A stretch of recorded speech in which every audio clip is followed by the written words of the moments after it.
there was a bit when I was on my own, in between this recording and our previous one, where I was like, you know what, I should go and do the thing I always mean to do. I should practice Sonic CD so I can learn the stuff and learn where the machines are that you're supposed to break for good futures. We can come back and like really do it. And I played it for like 10 minutes and I was like, nah, fuck this game. I was just like not into it. When was this? What? When was this? I mean, at this point, it was probably like a couple months ago or something. It's been a while since we played Sega CD. Yeah, but it was like, I know that I'm good enough to play to beat Sonic CD. Like I can get to the credits, no problem. So that's not something I need to practice. Right. What I would practice is like memorizing the machine locations and how to get there so that I could get back to them consistently to like get good futures. And that was so annoying. Like even using level maps on like, you know, whatever it is, like what's that, the good site? It's like Zone Zero or something. No clue. Yeah, there's a good website that has like level maps of every Sonic level. If I could, it's just so not worth it. I would like to extend some grace to Sonic CD. May I do that? Am I allowed? I don't see why it's necessary, but I can't stop you. This is a game for children from 1993. I think that the idea of replayability, like, is heavily wrapped up in children's video game habits, which means this game cost, you know, with inflation, what, $107,000? Yeah. I'm sure we could look up Sonic CD's launch price. Yeah, I know. And I'm a kid with a new Sonic CD or a Sega CD. Sonic CD is the only game I have for it. Yeah. And Sewer Shark. Sewer Shark. Yeah. And my older brother has Night Trap. And you know, if you played this game, the amount of times you played Sonic 2, you'd know where all the machines are. And that's the value of this game. It becomes a value. You're rewarded mechanically. The time travel thing is so annoying to like, you know, to be on that knife's edge of like, I have to go fast and I can't stop. But then if you don't do it, you lose that ability. Look, full name TVD says, look, CD is pretty easily the worst of the original Sonic games. Thank you. That's not what they were saying for years. We agree. Kyle and I agree. But yes, for a very, very long time and up until today, a lot of people say that this is the best one. They're all wrong. I think this game's probably better than Sonic 1. Oh, yeah, sure, whatever. This game's better than Sonic 1. It's fine. Sonic 1 is iconic for its own reasons. I don't know if there's anything in here that's like really as solid as like Green Hill Zone, but I'm sure we got to all of this in the first recording session. I just don't remember, so I'm sorry for repeating myself, but I feel like it was just that thing where not a lot of people got to own Sonic CD as a kid, so they played it a couple times and were very impressed by it, and it wasn't, and then for years and years, every Genesis Sonic game got many re-releases, but not Sonic CD because of the extra effort it would have taken to emulate Sega CD. And then when it finally got released on Xbox Live Arcade, not the first re-release, but just a very popular, like a popular platform that people had easy access to, suddenly, you know, I don't remember a large discourse about Sonic CD not being as good as we remembered, but suddenly you didn't run into so many people calling it the best 2D Sonic game anymore. Yeah. And I just think that's what happened. The real crime... Was that it? Yep. Wait. You got him. Oh, no, that was it? You got him. Zero UFO. What the? That was so easy. It's never that easy. You just did a good job. Oh, right. Did it? Oh, it's our second time stone. It is. It's our second time, so we're cruising. There's probably supposed to be one in between those two, but don't look at that. Don't look at that. Yeah, I think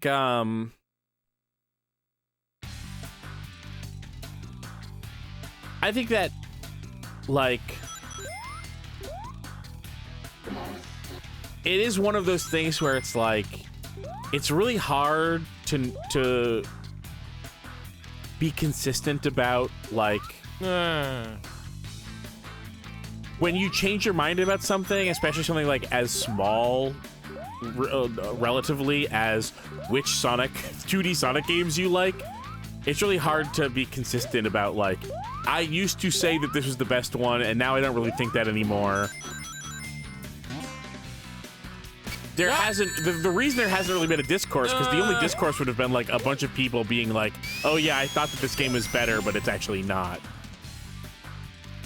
I tried to do a really quick spin dash, but that's not a thing in this game. A quick spin dash? Yeah. You know, you just go, like, down B. Yeah. Oh, I hate to repeat myself, because I know I explained all this in the last recording session. It is fascinating how this was developed in tandem with Sonic 2, so it has a lot of the same ideas, but kind of like, it almost represents like an alternate reality Sonic 2. And it's about alternate realities. Wow. Wow. This is the bad future Sonic 2.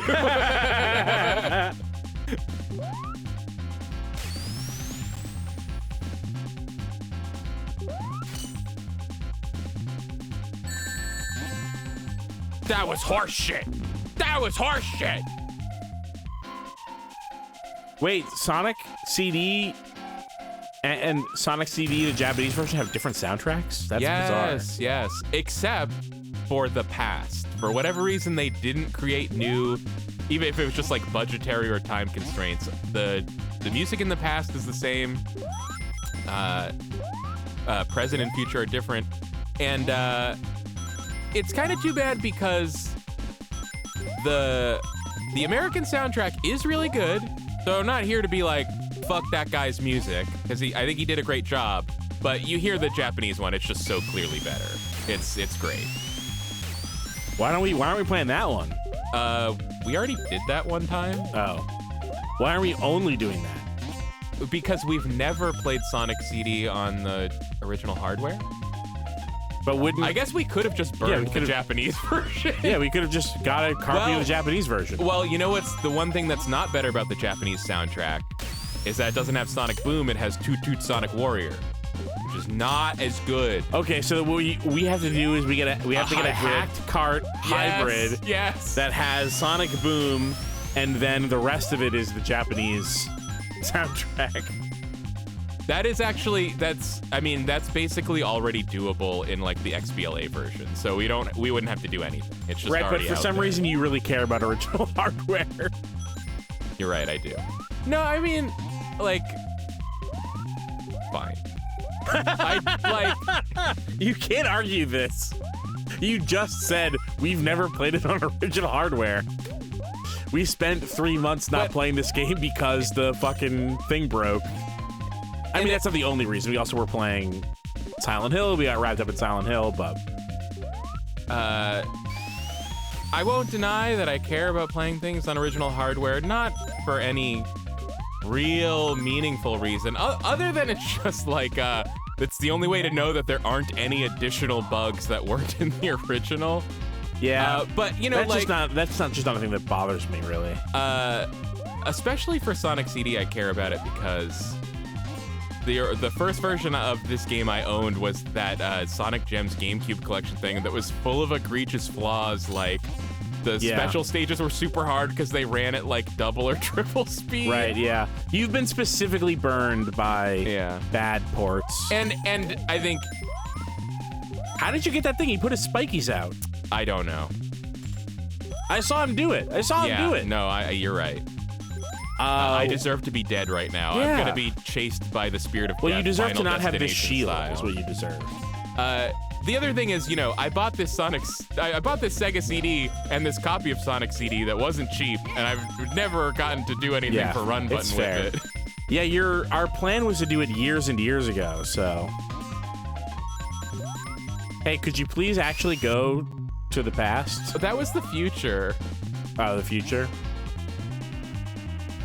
It feels weird. It feels weird to just avoid the future like a plague, but I mean, that's what I'm doing. You know, here in life. Hey, there you go. Here's another compliment that I'll give Sonic CD, which is that years and years and years ago, you convinced me that Sonic isn't about going fast. It's about having the ability to go fast. Yeah. It's about a platformer where you're not limited by speed, but you're limited by obstacles. Yeah. And that Sonic's, as a franchise, insistence on like going fast all the time is a bad thing. You convinced me of that, and Sonic CD is kind of like the epitome of like jungle gym Sonic level design, where you're really not able to go very fast because there's so much shit, and it's there like is so much shit. There's like tons of obstacles, there's tons of paths, and you really have to know your way around and know where things are, and you can get on a good run of like going fast. Wow, you fucked that up. And you know, that's what usually happens when I go on a special stage. I understand why that's not to everybody's taste, and it's also not to my taste. Just like the design in practice instead of in theory. But I do appreciate that it's like, it's bad Sonic in the opposite way that Sonic is usually bad. Yeah, exactly. It is like the exact opposite of like Sonic Advance 2 or whatever. Right. Yeah, I do think the levels are just like a bit too busy. Like they're trying to give you like branching paths and stuff, which Sonic has always done, and that's what's great about it. It's just that it's a little it's like a little spaghetti. It's like a little just kind of all over the place, and it doesn't feel like a lot of times in like Sonic 2 and 3, it's like you'll have a few tracks, right? It's like, oh, I've gotten up to the higher track or the lower track. And Sonic CD doesn't do the track thing so much. It's just kind of a big jumble. Right. And you are just supposed to like hard memorize it. It does make sense for 1993 kids playing games. That's not crazy. No, nothing about Sonic CD is crazy. It just doesn't totally hit. Do you have to get him with his bombs? All you have to do is not die. Oh. I would be cool to have to make him get hit with the bombs. The bottom of his little platform is just getting like more and more worn down. I do like how all the bosses are like these weird little non-traditional goofy ideas. I don't like it as much as the other his thing. feet are getting hot. I think the boss fights here for me are the best example of, okay, it's not like Sonic 2 and 3, but it is interesting and fun. It's nice to have interesting, fun bosses in a Sonic game where normally the bosses are abysmal, worst in the biz. In what, like in the video game biz? What, like in Sonic 1, 2, and 3's bosses? No, bad? I'm thinking more of later Sonic games. For instance, we played Sonic Superstars recently. Well, I don't think that boss was bad in design. It was I bad think in all its, of the bosses were bad in design. Well, yeah, execution's all I care about. Like it was all buggy and shit. But I think that I don't think boss they were working as intended wasn't good anyway. Like it was in addition to being bad. It's okay. You can't have a negative opinion on that game when you're not actively playing it. I understand. But I've looked at enough Sonic Superstars to know that we both hate it. Yeah, I guess I'm forgetting like the part where there's like energy doors you're supposed to jump through. Right, which is the main first part. There's one of those in between every time you can damage him.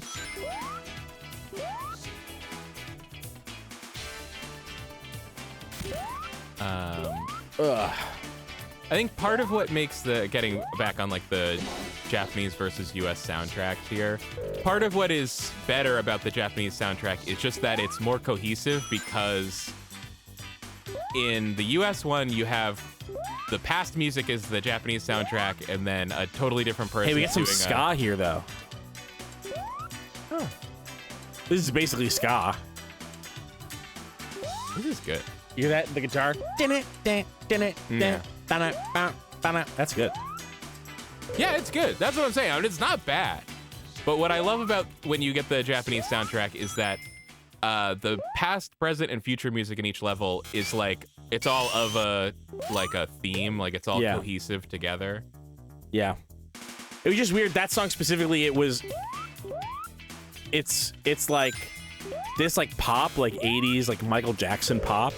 And then it was briefly kind of disco-y, and then out of nowhere it was ska.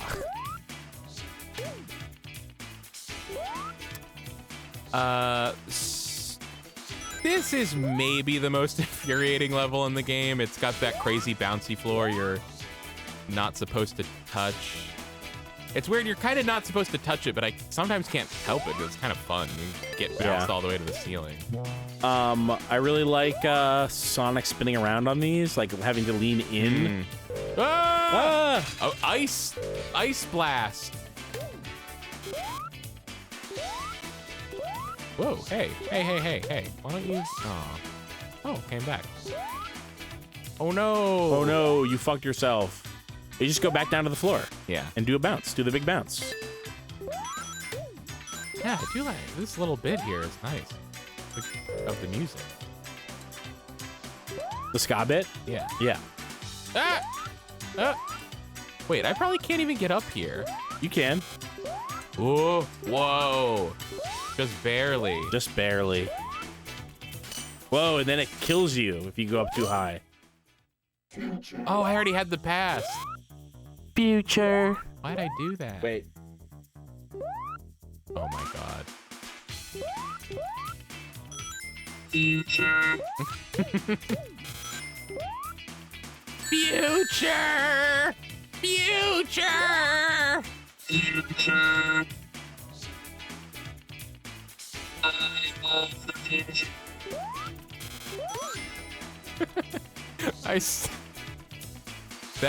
The one thing, you remember the only other thing you ever used that for on run button? No. Was when, like, first you were being a demon. I forget what we were playing or doing, and then you were two different robots, bigger and smaller robot, and who didn't like each other. Robot. Like, smaller robot is my younger acquaintance. I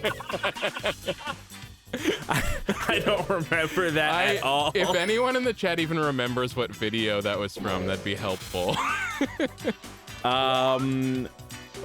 Full Metal. Full name TBD says it was at the end of a Run Button podcast. Oh yeah, it was the one that was called The Devil in Keith Carberry. That's funny. Yeah, I remember the devil one. That's this one. Yeah. Yeah. Let's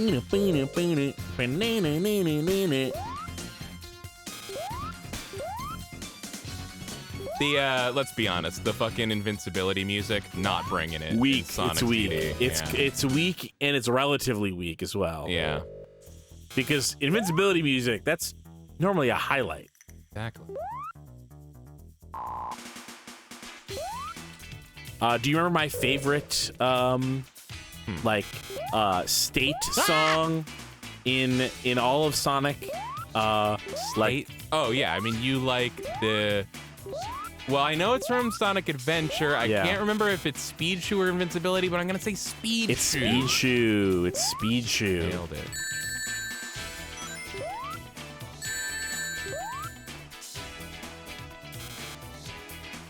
What? It spun me off. I wasn't expecting that. I thought I would stay on forever. I thought I would stay on forever. Just like Sega, I thought I'd be on top forever, but just like Kenan Thompson on SNL, I thought I'd stay on forever. Is he not on? No, he is still on. He will be on forever. Oh, you're just like, he thought he would be, and he was. Yeah. I thought that I would stay on like how Kenan Thompson stayed on. Oh, okay. Gotcha. I mean, you know, I'd like... Which is crazy. By all accounts, it's miserable to be on SNL. Yeah, it's amazing. And it's also not a good show, even close. So it's funny to be like, I want to be on this show that's really hard and also that's not any good.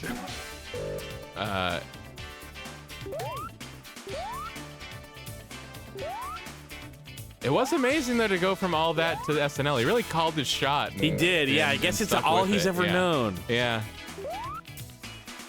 Never got Kel Mitchell on there, though. I can't believe they did that. That they got Keenan but not Kel? It's fucked up. It's fucked up. They're still friends. If you were Kel, would you be friends with Keenan? No. Yeah. Hey, it's not his fault. No, I know. That... It's not. It's Kenan Thompson does not get to decide who is on Saturday Night Live. I mean, at this point, it is. It's also like, I'm not assigning a qualitative judgment to this, but it is amazing how Kenan on SNL, not really any different from Kenan on All That. He's really stayed right in his lane. Yeah.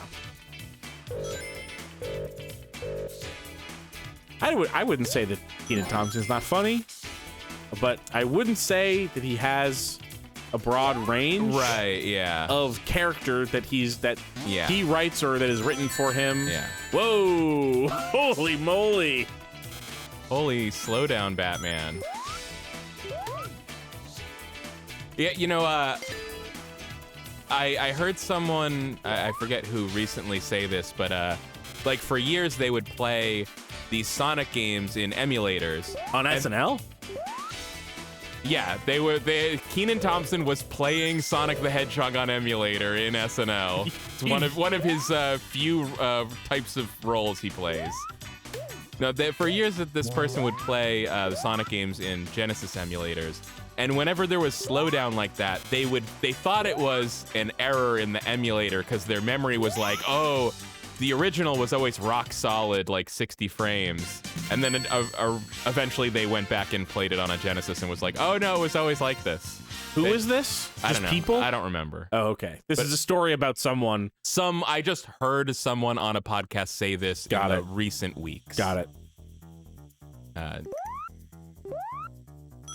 But yeah, that's just the thing these games did. They went fast. They didn't always go fast. They went fast, died young. Though, you know, again, it's ultimately in the grand scheme of things, it's not important. It does irk me when people misunderstand what slowdown is because they referred to it as dropping frames. But that's the thing is, that's why it slows down because there are no frames being dropped. Correct. It is, yeah. Yeah. We're finally going. If it was dropping that was frames so fast. This thing is working so well now. The CD. The CD. Yeah.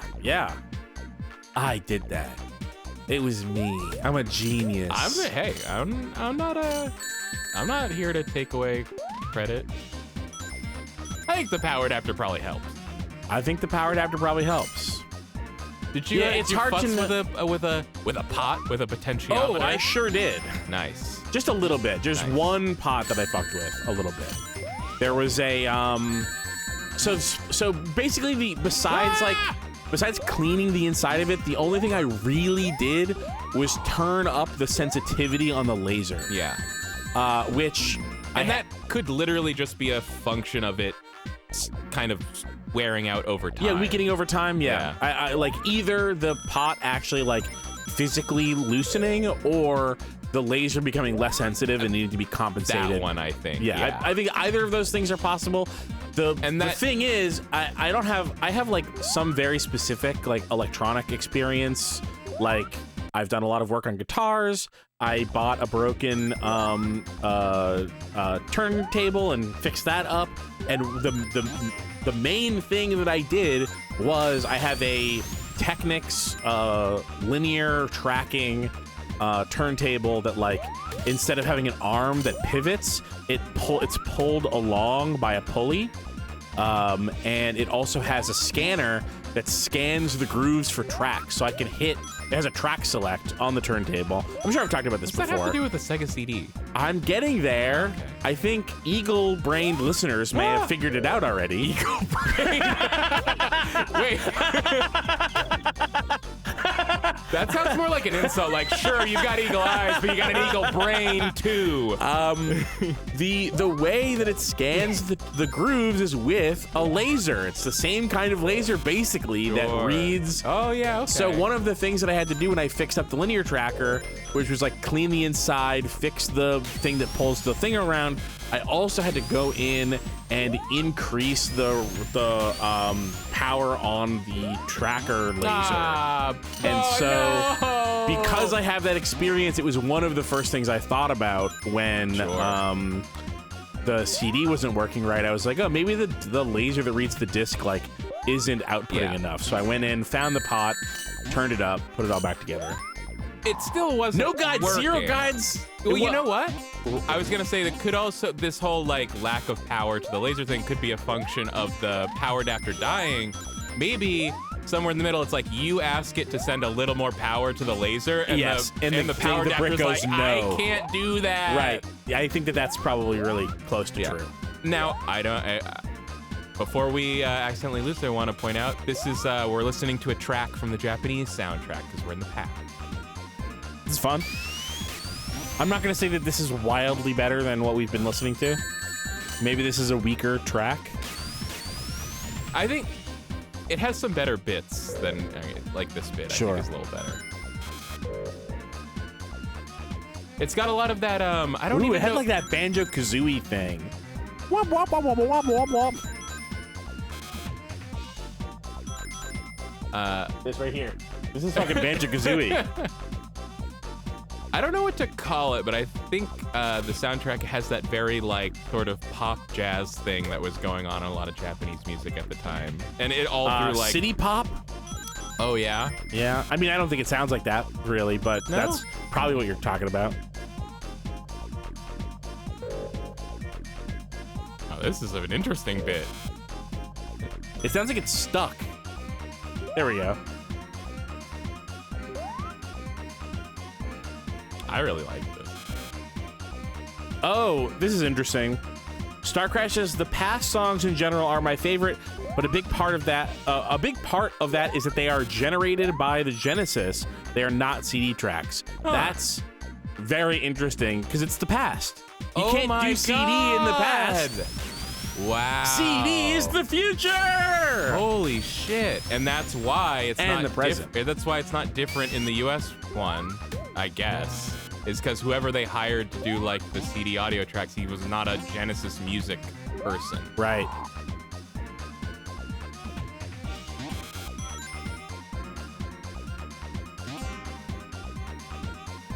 I was thinking it sounded very chiptune. Sounded very what a Genesis could do. Yeah. Genesis can do a lot. Oh, I mean, Genesis does what Nintendo don't. Yeah. I mean, it's got a full synth chip in there. There's a full synth in that little baby. There's a full synth in that little baby. I didn't find the thing. It's fine. The machine? Yeah. I wasn't really looking for it. Well, it's not like you weren't going places. It's also, it's just, the thing that bugs me about the exploration is that these levels, like, it's so hard to know where you are in relation to any other thing. Yeah. You know, like, part of exploring is you have to know where you are to know where you have or have not been. Right. Yeah, and I think that's something that comes with experience, and also, it's like, it's not good for a Let's Play specifically. Yeah. Like, do we really want to spend an extra 30, 40 minutes, like, wandering around these levels? I mean, you can't even consistently get to the past or the future. That's already a challenge on its own. Yeah, is hitting the gates and staying at speed long enough to... you also just have to remember the right spots to do it in. Like, even those level maps you find on Zone Zero have them marked out. Like, here's where you go to the past. Is there a reason you didn't want that TV? It's speed shoot? I didn't even see what it was. Okay, yeah. So that's why. That's the reason. Whoa! Fucking come on. Okay, here's the thing. I will now make a wow. Like, This is like my real thought now of this game. You ready? Okay, guys. Everything has been true, but I'm putting it all together. Okay. I talked about how like this game does kind of exemplify the kind of Sonic game that you convinced me was good back forever ago.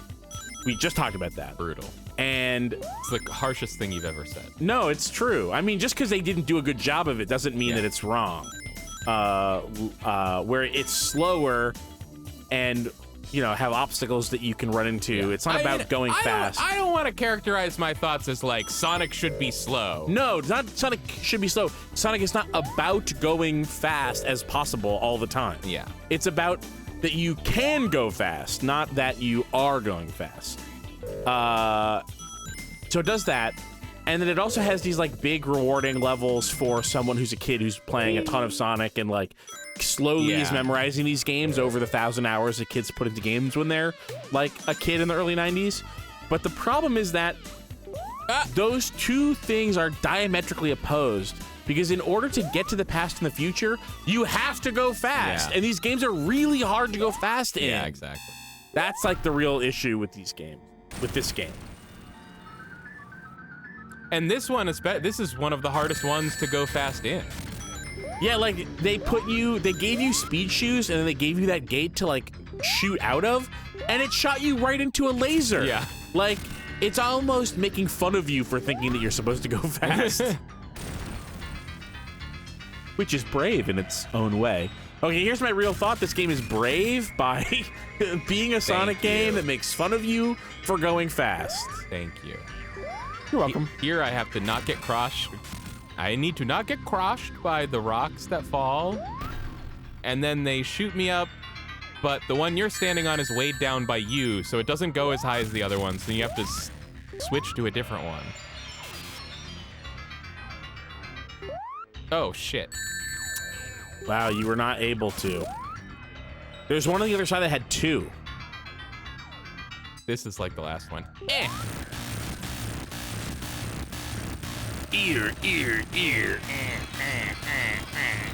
It's Fartin.